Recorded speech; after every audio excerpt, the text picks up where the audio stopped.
Hey, what's going on guys? Tanmay for Simple Snippets and welcome back to a new video tutorial on core Java programming, and this is like the part 3 under the subtopic of multi-threading in Java. So in this video tutorial we are going to be performing multi-threading by implementing the Runnable Interface. Now in the previous video tutorial of this entire playlist, we saw how to perform multi-threading by inheriting the thread class. So if you have missed that video, you can check out that video in this playlist, and I'll also drop some links in the description so you can go to that video as well as see this entire playlist. So with that being said, let's start off with today's topic. You can quickly go to this article which is on our official website simplesnippets.tech.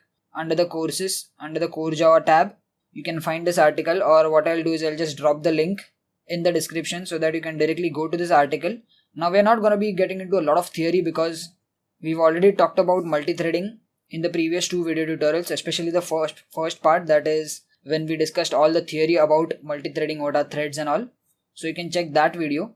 This article is just giving you a little bit about how to go about multi-threading in Java by implementing the Runnable Interface. And then we have a program. So we're going to be performing the practical program in the NetBeans IDE right after this article is over. So this is a very short article with just the program.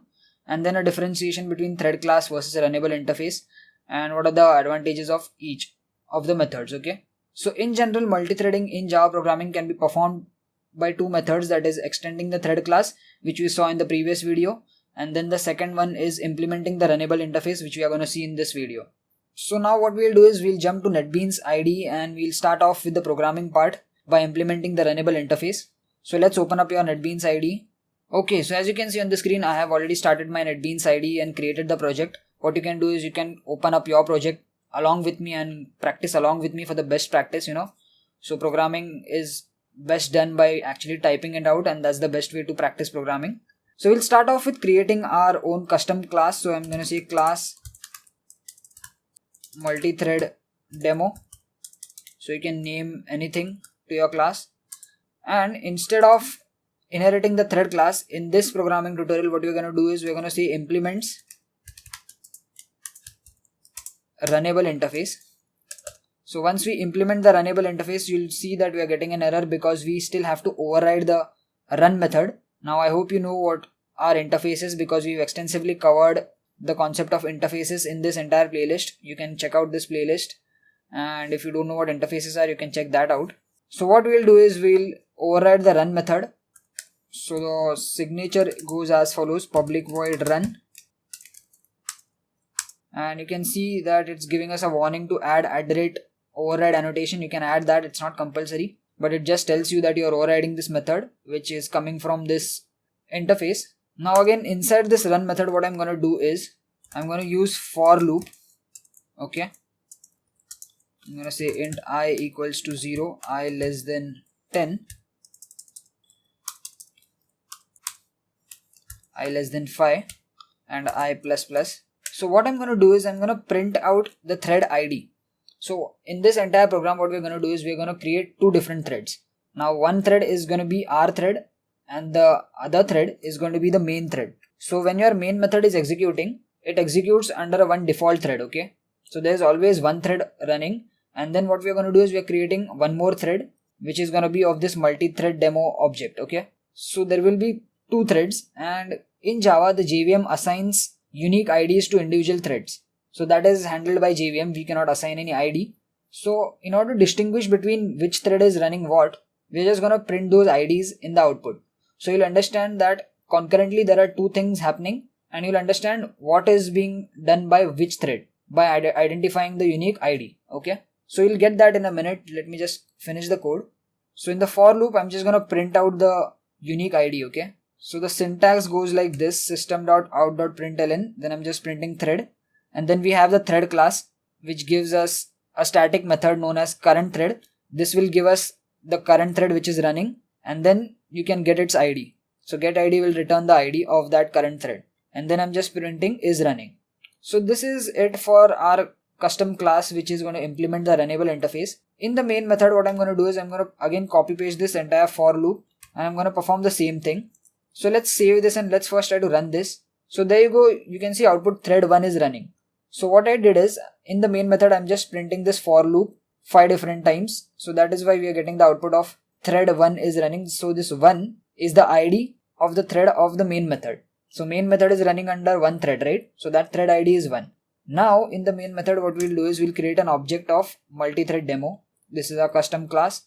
So I'm going to say multithread demo is equal to new multithread demo. Okay. And I forgot to give the name. I'm going to say obj. Okay. So that is done. Now the next thing that we are going to do is we are going to create a thread object. So I'm going to say thread obj1. You can say this as obj1 and this as obj2. Or I can say thread tr is equal to new thread. And in the constructor of this thread object, I'm going to pass this obj that we created.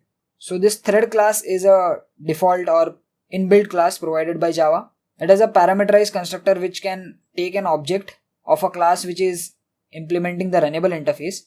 So since our class multithread demo implements this runnable interface, it has the capability of performing multithreading. So that is the reason why this object is accepted in this thread class parameterized constructor. And now when I say tr.start, this thread will start. That is, the run method of this class will be executed. Okay. So ultimately we have to create a thread, right? So that's why we have to create an object of thread. But in the constructor of this class, we are passing the object of multithread demo, which is implementing the runnable interface. So this is sort of like an indirect way of creating a thread. But I'll tell you why we do this usually and in a minute. So we'll talk about the differences between implementing a runnable interface or inheriting the thread class. So let's first try to see the output over here. So now you can see that thread 1 is running. So the first 5 times thread 1 was running and next 5 times the thread 10 was running. So in order to distinguish between which thread is what I'll do is I'll just print main over here. So in the output we can see main thread and then this is R thread. So if I say R thread over here, let's run this. So there you go. You can see initially main thread ran for 5 times and then R thread ran for 5 times. So this doesn't seem concurrent, right? If it would have been concurrent, the output would be something like once the main thread is running, then the R thread is running, then the main thread and something like that, right?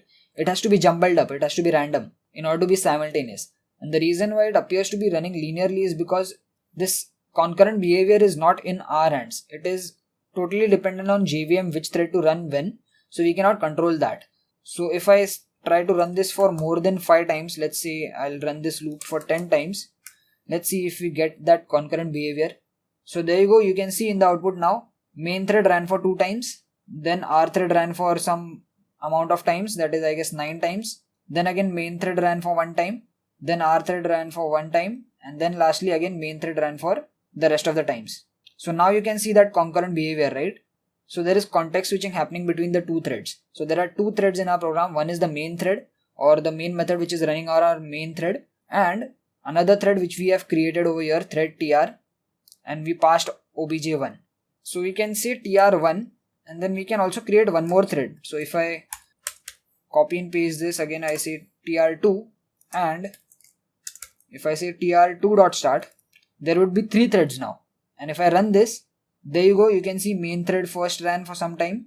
Then R thread with the thread ID 10 ran for once. Then R thread with thread ID 11, which is a different thread, right? So these are the thread IDs. The numbers are the thread IDs. So 1, 10 and 11 are the 3 different IDs of 3 different threads which are running concurrently.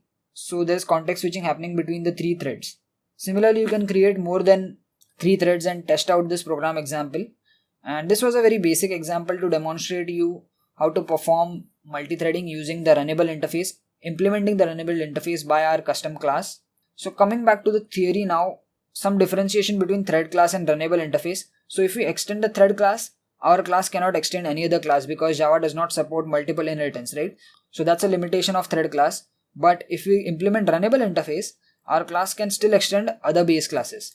So if we happen to have one more class, I can say extends that class name, right? And I can still implement the runnable interface. But if I extend the thread class, I cannot extend any other class. And the second point is we can achieve basic functionality of a thread by extending thread class because it provides some inbuilt methods like yield, interrupt and so on. So when we directly inherit from thread class, then we get some inbuilt features and methods that we can directly use that are not available in runnable interface. In runnable interface, we only get this run method which we have to override. So these are the 2 differences between thread class versus runnable interface, and we've talked about them in the previous video also. So yeah, that's it for this video guys. I hope you understood how to implement multithreading by implementing the Runnable interface in Java programming. Check out this article on our website. You can also check out other tutorials under the courses under the core Java programming. There are a lot of articles. If you are preparing your answers, these will be very helpful to you. And that's it for this video guys. This is probably the part 3 under the multithreading subject or subtopic. And then in the next video, we will again see some more multithreading related topics. So if you haven't yet subscribed, make sure you subscribe to this channel. If you like this video, please give it a thumbs up, share it with your friends. And I'll talk to you guys in the next video tutorial. Peace.